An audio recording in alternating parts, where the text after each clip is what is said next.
بكرة وأصيلا سبحان الله بكرة وأصيلا سبحان الله وبحمده سبحان الله بحمده عدد خلقه عدد خلقه ورضا نفسه وزينة عرشه ومداد كلماته দরুদ ও সালাম বর্ষিত হোক বিশ্ব নবী প্রিয় নবী সর্বকালে সর্বযুগে সর্বশ্রেষ্ঠ আদর্শ বিশ্ব মানবতার একমাত্র হেদায়েতের কান্ডারি নির্যাতিত নিপীড়িত মানুষের বন্ধু আমার নবী আপনার নবী জনাবে মুহাম্মদুর রাসূলুল্লাহ সাল্লাল্লাহু আলাইহি ওয়াসাল্লাম আল্লাহর জমিনে আল্লাহর দ্বীন কায়েমের অপরাধী বানাইয়া যাদেরকে মিথ্যাভাবে জাতির সামনে মিথ্যা অপবাদ দিয়ে যাদেরকে ফাঁসির কাস্টে ঝুলিয়েছেন আর যারা আল্লাহর সন্তুষ্টি অর্জনের জন্য দুনিয়ার কোনো জুলুমবাজদের রক্ত চক্ষুকে উপেক্ষা করে যারা আল্লাহর সন্তুষ্টির জন্য হাসি মুখে সেই রশিটাকে চুম্বন দিয়ে যারা গ্রহণ করে নিয়েছেন আল্লাহ তাআলা যেন তাদের সকলকে শাহাদাতের সর্বোচ্চ মর্যাদা দান করবেন আমিন আমিন 16 বছর ধরে জাতির বুকের উপরে চেপে বসা একটি জগদ্দল পাথর এই জাতিকে যারা শোষণ করেছে নির্যাতন করেছে আয়না নামক ঘর তৈরি করে মানুষদেরকে হত্যা করেছে সেই জুলুম থেকে যারা আমাদেরকে মুক্তি দেওয়ার জন্য যে সমস্ত ভাই এবং বোনেরা নিজেদের বুকের তাজা রক্ত ঢেলে দিয়ে তারা আমাদেরকে আগামী দিনের একটি সুন্দর দেশ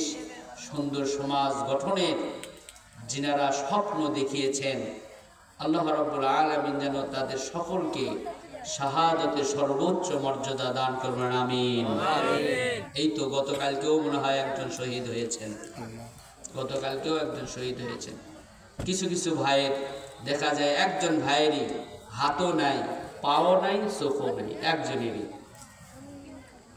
একজন লোকের একটা পা না থাকলে না হয় যদি একজন লোকের হাতও না থাকে পাও না থাকে চোখও যদি না থাকে তাহলে বুঝেন তো দেখি আসলে তার জীবনটা তাহলে কি আমরা শুনেছিলাম দেখি নাই আপনারা যারা মুরব্বী আছেন বলতে পারবেন যে পশ্চিম পাকিস্তানের হানাদার বাহিনীরা আমাদের দেশের মা বোনদের উপরে অত্যাচার করেছিল গুলি চালিয়েছিল নিরপরাধ মানুষকে তারা হত্যা করেছিল কিন্তু আমরা দেখলাম যে নিজেদের গদিকে ঠিক রাখার জন্য গদিকে তারা চেপে বসে রেখেছে গদিকে যারা ছেড়ে দিতে চায়নি তারা গদি ঠিক রাখার জন্য প্রয়োজনে এদেশে সব মানুষকে মেরে হত্যা করে ফেলে দিয়ে হলেও তারা ক্ষমতার মসনদ টিকে রাখার জন্য সকল আয়োজন তারা করেছিল ঠিক কিনা বলে কিন্তু পারেনি কার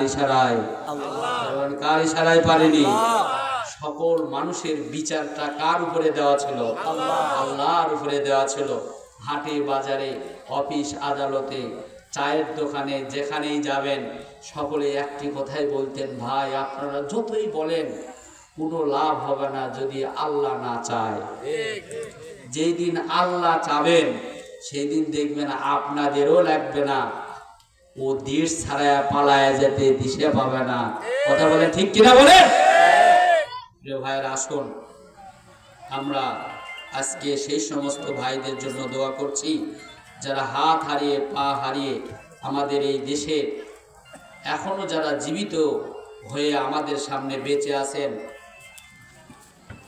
আল্লাহ তাআলা আমাদের এই ভাইদেরকে যেন বেঁচে রাখেন সুস্থ রাখেন তারা যে স্বপ্ন দেখেছিলেন এই দেশটাকে একটা দুর্নীতিমুক্ত সমাজ গড়ার জন্য যারা স্বপ্ন দেখেছিলেন এই দেশে কোনো বিভেদ থাকবে না যারা স্বপ্ন দেখেছিলেন এই দেশে কোনো বৈষম্য থাকবে না আল্লাহ রাব্বুল আলামিন তাদের স্বপ্নের আলোকে যেন আগামী দিনে এইরকম একটি সমাজ আমরা যেন দেখতে পাই আল্লাহ যেন আমাদের সকলকে তৌফিক দান করবেন আমিন আমিন আরো জোরে বলেন আমিন আমিন সময় যেহেতু কম অল্প সময়ে বেশি কথা বলবো তবে আমরা শুরু করতে চাই আজকে আমাদের মা বোনেরা আপনাদের অনেক জায়গার সংকলন হচ্ছে আপনাদের জায়গা হচ্ছে না কর্তৃপক্ষ বলছেন আপনারা মেহেরবানি করে এগিয়ে আসবেন।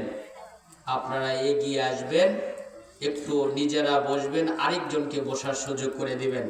আমরা একটু আজকে আপনাদের ওয়াজ দিয়েই ওয়াজটা শুরু করতে চাই, কারণ ওয়াজের শেষে আমরা এই কথা বলে যাই যে আসলে ইচ্ছা ছিল আপনাদের জন্য ওয়াজ করার, কিন্তু পারি নাই। কিন্তু আজকে আমরা নারীদের, মা বোনদের ওয়াজ দিয়েই আমরা ওয়াজটা শুরু করবো ইনশাআল্লাহ।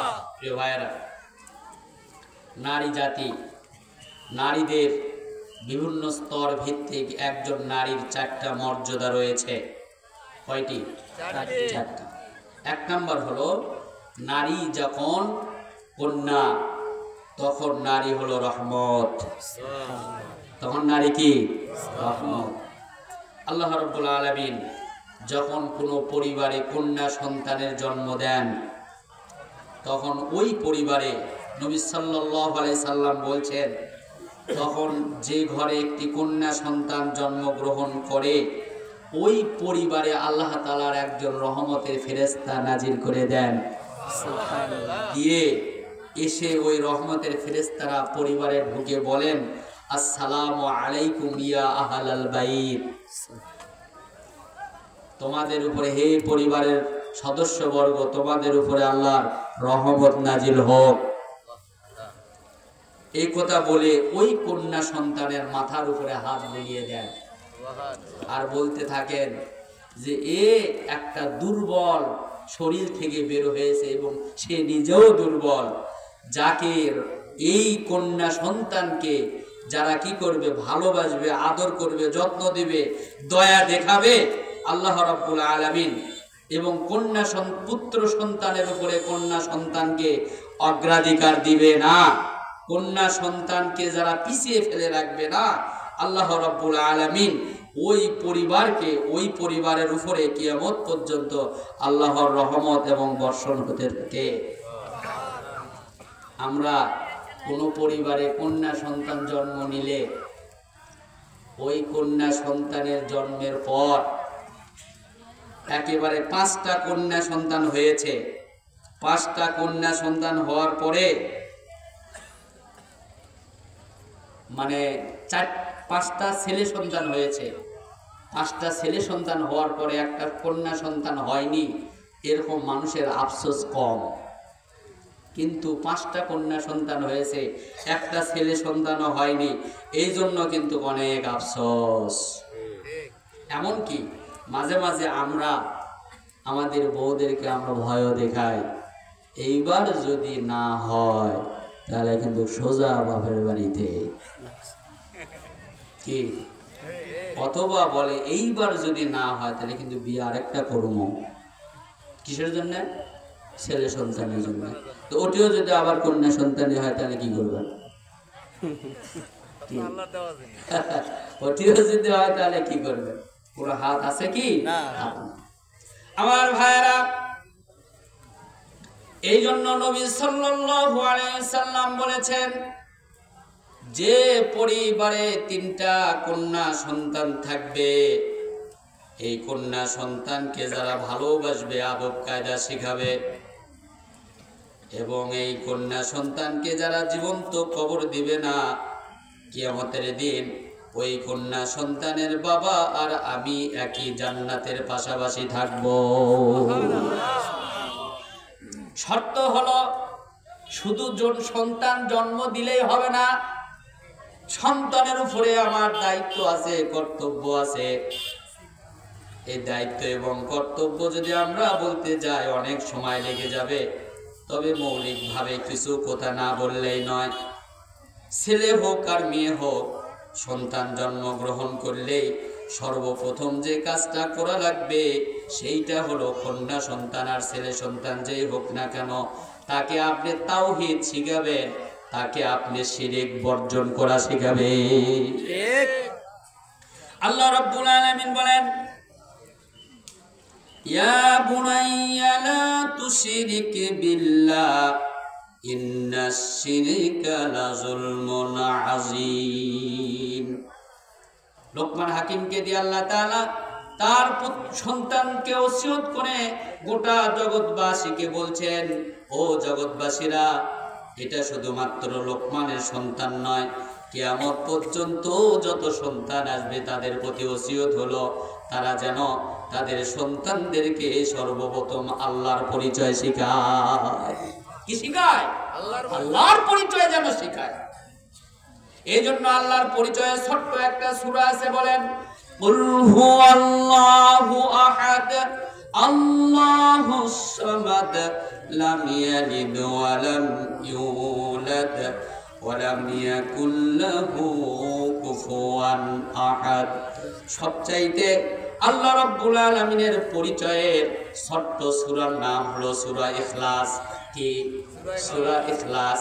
এই সূরা ইখলাসের মধ্যে আল্লাহ রাব্বুল আলামিন তার নিজের যে পরিচয়গুলো গোটা পৃথিবীর মানুষের জন্য তুলে ধরেছেন। এই জন্য আমরা আগে সন্তানকে যেটি আছে আল্লাহর পরিচয় সেটি দিব সন্তানকে। যে জায়গায় আছে শিরিক ওই জায়গায় ছেলে মেয়েকে দেখাবো না। এই জন্য সন্তানদেরকে তাওহীদ শিখানো, আল্লাহর পরিচয় শিখানো, আল্লাহর একত্ববাদকে শিখানো, এটা কার দায়িত্ব? মা বাবার দায়িত্ব। কার দায়িত্ব? মা বাবার দায়িত্ব। আমার মা বোনেরা ভালো করে শুনবেন, সন্তান পেটে রেখে কখনো কোনো মাজারে যাবেন না, সন্তানকে নিয়ে কোনো পীর সাহেবের দরবারে যাবেন না, সন্তানকে নিয়ে এই যে আপনাদের পার্শ্ববর্তী হানিয়া মন্ডল মসজিদ আছে না, মান্নত করে ওই জায়গায়, করে কিনা এরকম যে ছেলে হোক, ছেলের জন্য মান্নত করে। আবার অনেকে বলে হুজুর হয় তো, আবার কি আকীদা, হয়তো হবেই তো। বান্দা যেরকম চাবে আল্লাহ ওই বান্দাকে সেই রকম দিবে। এই জন্য প্রিয় বন্ধুগণ আমার, এই আসল কথা বলতে গেলে আরেক দিকে ভুলে যাওয়া, এই জন্য আসেন শর্টকাটে বেশিগুলো কথা শুনেন। 2 নাম্বার হলো সন্তানকে গোপন এবং প্রকাশ্য পাপ কাজ থেকে বিরত রাখার চেষ্টা করবেন।